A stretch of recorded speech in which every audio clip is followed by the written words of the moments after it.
Retornando aqui, aí nós vimos aqui então que nós temos dois sistemas aqui, o sistema inglês e o sistema CGS. Aí o que acontece com isso? O que eu posso fazer com isso? Eu posso trabalhar com apenas um tipo de sistema. Por quê? Para facilitar o trabalho da gente. Então, nisso, as medidas de um sistema podem ser convertidas em outra unidades do outro sistema, usando-se um fator de conversão, ou por referência a uma tabela semelhante à mostrada na 7.1. Aí nós vamos ver aqui. O que é importante vocês marcarem nessa tabela? Justamente o que eu vou anotar aqui. Você tem o sistema métrico, centímetro, decímetro, metro, quilômetro. Ok. A grama, uma grama, são 1000 miligramas, tudo bem. Até aqui, tudo bem. O que importa aqui é quem? O sistema inglês, que infelizmente não marcou para a gente aqui, a imagem não marca. Um pé, 12 polegadas. Uma jarda, são 3 pés. Uma milha, são 5.280 pés. Caramba. Aí você analisa, o que é um pé? É um pé da gente mesmo.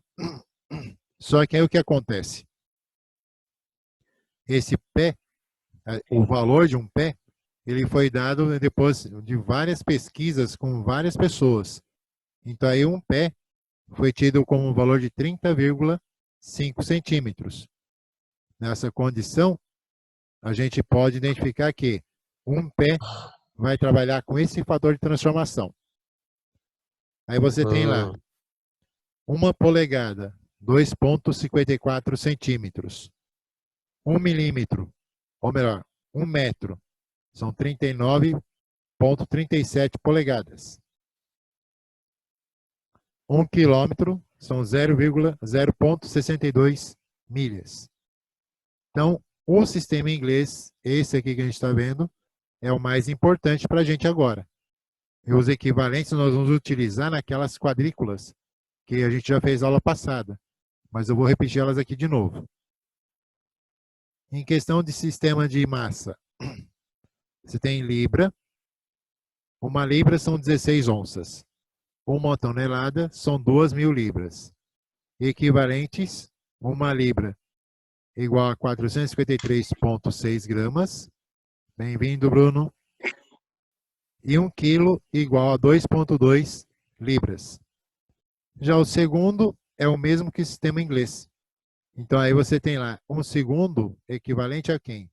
A 1 sobre 86.400 de um dia solar médio. Então quer dizer que o segundo que nós utilizamos como ideia de tempo, ele é 1 sobre 86.400. Nas equivalentes, o mesmo tempo para os dois sistemas. Oi, pode falar. Positivo. Antes de a gente já passar para a estrutura do átomo, eu vou colocar aqui umas tabelinhas para a gente aqui, que é de bastante importância para trabalhar com as transformações. Fugindo aí daquela chamada regra de 3. Então aqui você vai ter pés e polegadas. Bem-vindo, Patrick. Pés e centímetros. Então, do que nós vimos lá, cada pé equivale a 12 polegadas. Então, quer dizer que aqui eu vou multiplicar por 12. De polegadas para pés, eu vou fazer a operação contrária. Dividir por 12. Aqui, cada pé vale 30,5 ou 30,5 centímetros. Então, 30,5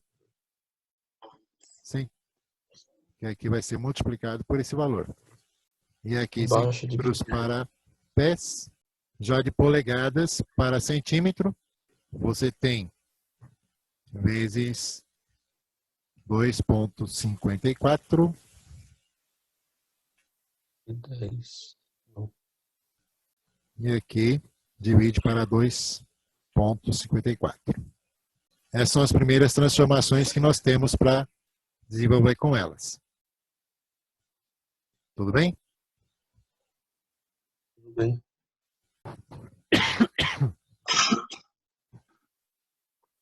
Bom, já que isso, as coisas não saem depois no vídeo. Eu corto. Eu tirei uma foto. Não, as tossidas aqui não saem lá na. Ah, torcida. É, Ah. fica coçando a garganta aqui.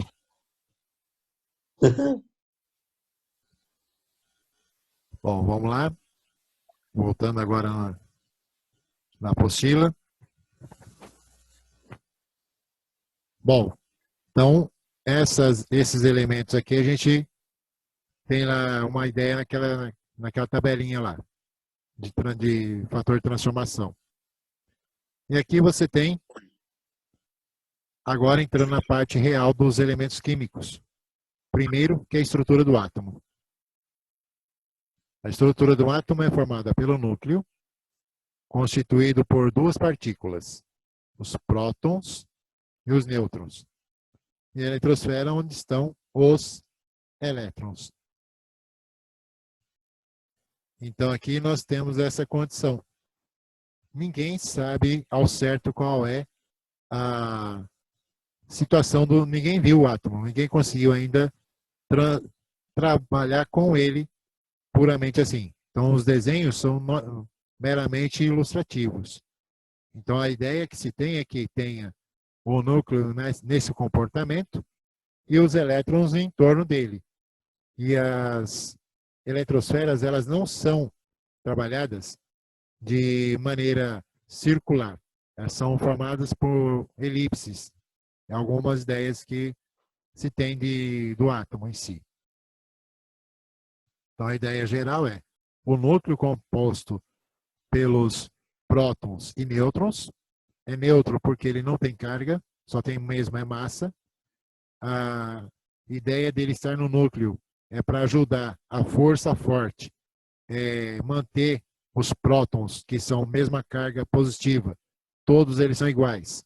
Então, o neutro é mais para ter uma ideia de ajuda de manter os prótons unidos ali no núcleo. E os elétrons são cargas elétricas negativas, com o valor deles na condição aqui, a gente pode ter uma ideia bem simples. A carga elementar de um elétron é de 1,6 vezes 10 elevado a menos 19. Caramba. A carga do elétron, a carga elementar, ela serve tanto para o elétron como para o próton.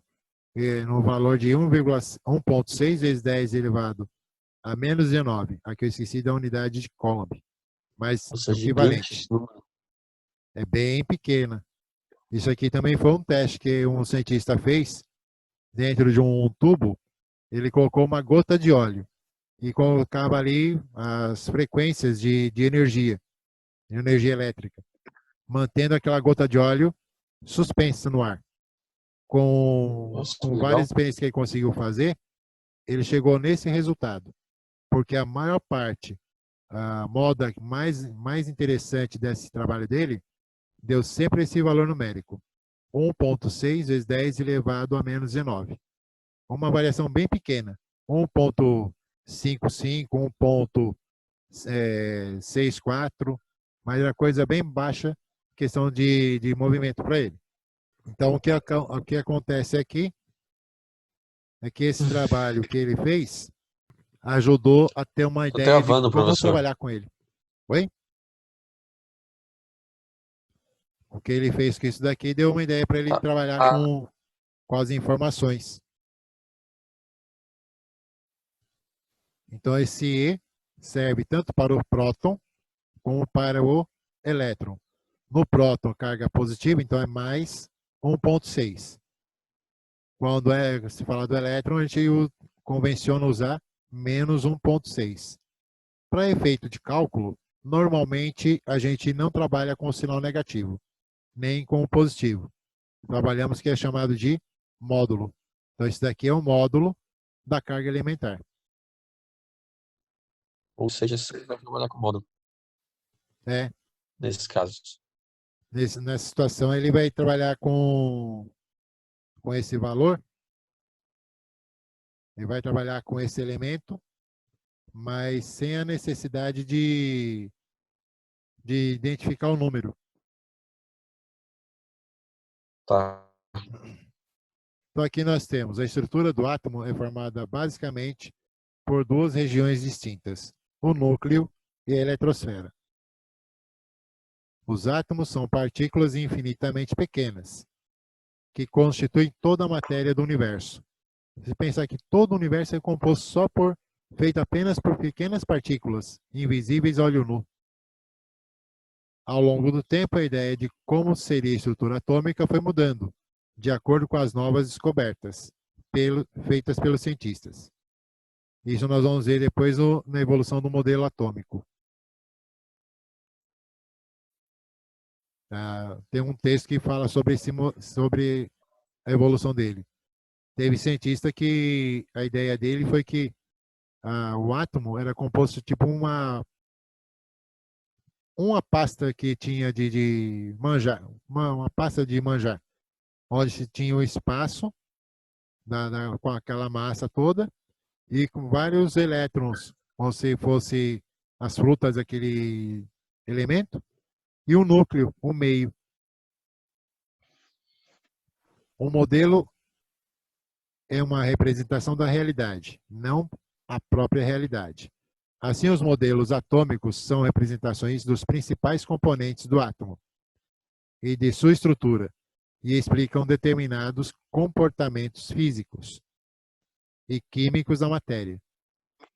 Isso é feito porque ainda não é possível ser humano enxergar o átomo isolado, nem mesmo ultramicroscópicos. Então, você imagina que até mesmo um microscópio eletrônico, que aumenta muitas vezes, não foi capaz ainda de trabalhar com a visão de um átomo, não ter a identificação de um átomo. Caramba. Vocês veem só como que é a situação dele. Ele é tão pequeno que não houve ainda uma condição de se enxergar esse objeto. Para se ter uma ideia do quanto o átomo é pequeno, saiba que a menor partícula visível em um microscópio comum contém mais de 10 bilhões de átomos. Olha o tamanho da brincadeira. Para você pegar Nossa Senhora. uma partícula, vamos colocar desse coronavírus aí que está perturbando meio mundo. Ele é uma partícula que foi conseguido verificar no sistema, no microscópio eletrônico. Foi dado que ele tem 500 nanômetros. Então você imagina o tamanho desse infeliz. E ainda é dito como gigante. Ele deve ter pelo menos essa quantidade de átomos na formação dele para ele ser visto. O átomo é tão pequeno que, se colocássemos 1 milhão deles lado a lado, não atingiríamos a espessura de um fio de cabelo. Então, quer dizer, toda a estrutura que você tem molecular, formada por átomos, ainda tem essa condição. Mesmo que você consiga colocar uma quantidade imensa que ele tenha, ainda ele é mais fino que a espessura de um fio de cabelo. E aqui vem a nossa brincadeirinha do ensino médio, do colegial. Quem se lembra quem foi Rutherford e Bohr? Quando eles colocam esse hífen, quer dizer que está trabalhando a ideia dos dois cientistas, Rutherford e Bohr. Rutherford foi o que fez o estudo com a lâmina de ouro. E Bohr, junto com Rutherford, fizeram o primeiro modelo atômico da tabela periódica. E aí eles tiveram essa noção. do núcleo e da eletrosfera quando fizeram o trabalho com a placa de ouro. Então aqui você tem o núcleo, as amarelas são positivas, são os prótons, as brancas negativas são os elétrons, e as laranjas sem carga nenhuma marcada são os nêutrons. Duas partes principais da estrutura do átomo, eletrosfera e núcleo, que está aqui definida nesse desenho. E aqui você tem identificação, então, aparentemente circular. Só que normalmente a gente pode também levá-lo como um elemento em elipse. O que é uma elipse? O que a gente tem noção de uma elipse?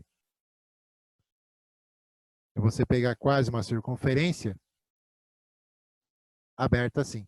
Isso é uma elipse. Então, às vezes a gente vê desse formato porque fica mais fácil de identificar. Só que o normal dele, aparentemente, é isso aqui.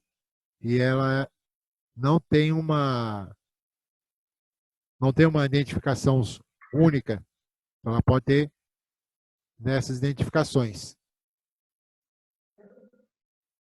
Caramba, Então, você várias. imagina que as camadas podem ter vários formatos.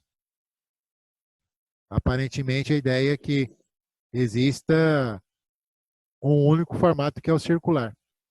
Então, aqui já está mostrando no desenho o núcleo, que você tem os prótons, os nêutrons, formando esse núcleo. E para segurar os prótons um junto com o outro, eu preciso de ter nêutrons entre eles, para que eles não se não façam projeto de sair do núcleo, sendo repelido por outro. Então, os prótons são as partículas de carga elétrica positiva, relativamente igual a 1. Carga em Coulomb. Aí você tem lá que a gente comentou lá em cima. É a unidade em Coulomb, você tem 1,6. Aqui está usando mais duas casas. 1,602 vezes 10 elevado a menos 19.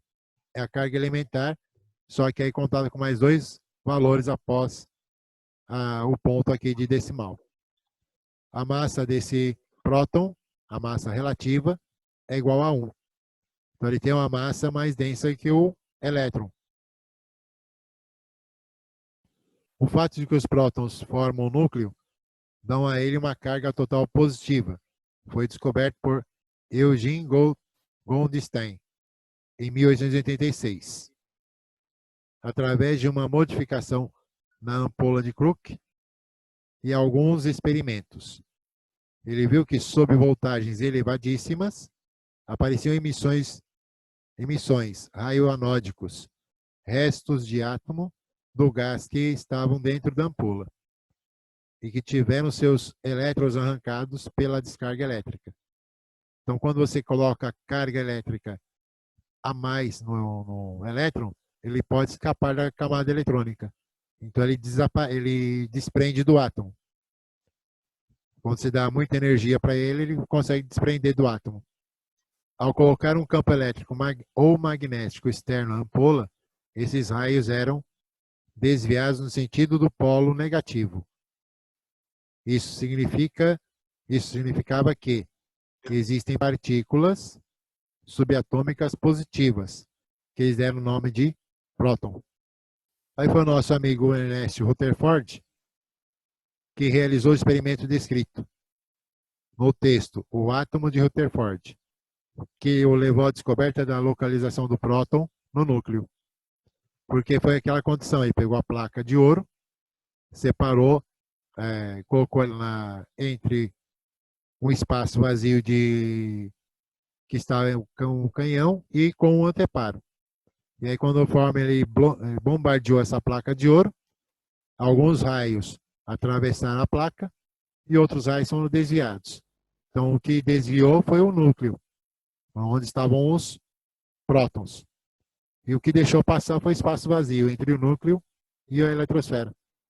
Quem descobriu os nêutrons foi James Chadwick, que percebeu que o núcleo do berílio radioativo emitia partículas neutras, com massa praticamente igual à massa dos prótons. Na verdade, é um pouquinho maior. Aí você tem então o quê? Você tem os nêutrons, como eu já falei anteriormente. Ele é uma composição interna junto do núcleo, justamente para separar, dar uma condição de separar o espaço entre os prótons para que eles possam se manter dentro do núcleo. Piadinha que fizeram aqui. Diâmetro do núcleo depende da quantidade de prótons e de nêutrons que o átomo possui. Mas, em média, fica em torno de 10 elevado a menos 14 e 10 elevado a menos 15 unidades de metro. Então, você imagina que você está no topo ou na profundidade do desconhecido em questão de metros. Então, a distância que ele está da primeira eletrosfera é esse valor do núcleo. Tanto o próton como o nêutron são cerca de 100 mil vezes menores que o próprio átomo inteiro. A título de comparação, imagine que aumentássemos o núcleo do átomo do elemento hidrogênio. O hidrogênio só tem um átomo, só tem um próton e um elétron, não tem nêutron. Então você imagina se aumentasse o núcleo do átomo de hidrogênio, que possui apenas um próton, até o tamanho de uma bola de tênis. Não é tão grande assim a bola de tênis. O elétron mais próximo ficaria aos 3 quilômetros de distância daquela bola.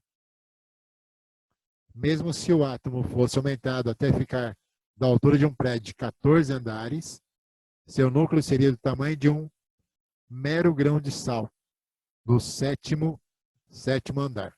Até aqui tudo bem, gente? Tá tranquilo? Tranquilo. A eletrosfera é a região onde os elétrons ficam girando em torno do núcleo, ao redor dele. E aqui ela é praticamente vazia, pois cada elétron é 1836 vezes menor que um próton, ou que um nêutron. É por isso que a massa do átomo concentra-se praticamente toda no núcleo. Os elétrons são partículas de carga elétrica negativa, menos 1, que é que entra aquela condição. A carga elementar é 1,602 vezes 10 elevado a menos 19. Ou se trata do elétron, menos 1. Então, menos 1 vezes esse valor, menos 1,602 vezes 10 elevado a menos 19. Quem fez o favor de descobrir sobre os elétrons foi Joseph John Thomson. De 1856 a 1940 foi aquele tempo que ele viveu, e ele deu a criação do modelo de Thomson.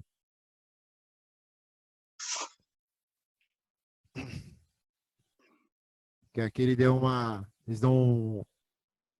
uma referência onde está o trabalho que ele fez. De uma forma resumida, ele usou uma ampola de Crookes, já mencionada, e percebeu que os raios catódicos eram sempre atraídos pelo polo positivo, que provava que o átomo possui partículas negativas e foram chamados de elétrons. Os elétrons giram em torno do núcleo bilhões de vezes por milésimo de segundo, dando forma ao átomo e fazendo comportar-se como se fosse sólido. Aqui nós temos de novo a representação dele. Os prótons em vermelho, os nêutrons em amarelo e os elétrons em azul, compondo aí a eletrosfera. Bom, aqui tem uma condição que, já finalizando essa parte que eles estão fazendo esse resumo, na eletrosfera, bem dizer, o átomo, ele tem até 7 eletrosferas, nomeadas pelas letras K, L, M, N, O, P, Q. E aí, no caso, elas não são apenas 2 ou 3, são 7 camadas. Aqui na ilustração você tem 3 camadas eletrônicas, onde tem os elétrons girando ao redor do núcleo. Então, fazendo um resumo da parte da estrutura do átomo, nós temos isso aqui. Partícula. Massa relativa, carga elétrica relativa. Núcleo é onde ele se encontram alguns elementos desse, e a eletrosfera, a segunda parte de encontro desses elementos. Partícula. No núcleo, eu tenho próton e nêutron. Massa relativa de cada um deles é um inteiro positivo. Carga elétrica relativa, o próton vale 1 e o nêutron é 0. Já na eletrosfera encontramos o elétron. A sua massa relativa é 1 dividido para 1836, que é 1836 vezes menor que o próton, ou que o nêutron. Sua carga elétrica relativa é menos 1, que ele é o contrário do próton. Então, nós temos a massa e carga elétrica das 3 partículas subatômicas principais. Os átomos de todos os elementos químicos são compostos por essas 3 partículas subatômicas.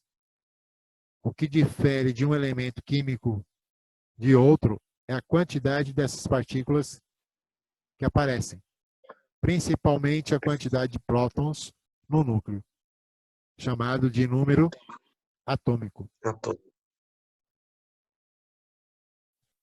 E aqui nós temos os elementos químicos.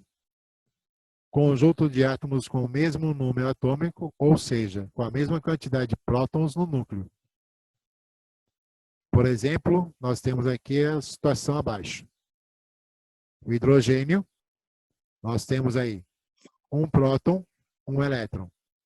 O hélio, nós temos aqui 2 prótons em azul e 2 elétrons aqui.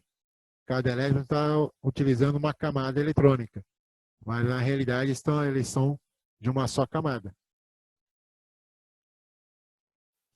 E o hélio tem uma composição. O hélio não. O hidrogênio tem uma composição. Com essa composição, ele pode ter duas variações, chamado de dítrio e trítio. Que aí você tem aqui a composição com um nêutron ou 2 nêutrons, dependendo da modelagem que aparecer. Assim, quando há um conjunto de átomos em que todos possuem o mesmo número atômico igual a 2, então temos o hélio. Mas o único átomo com o número atômico 2 também seria o hélio, pois o átomo isolado também representa um elemento químico.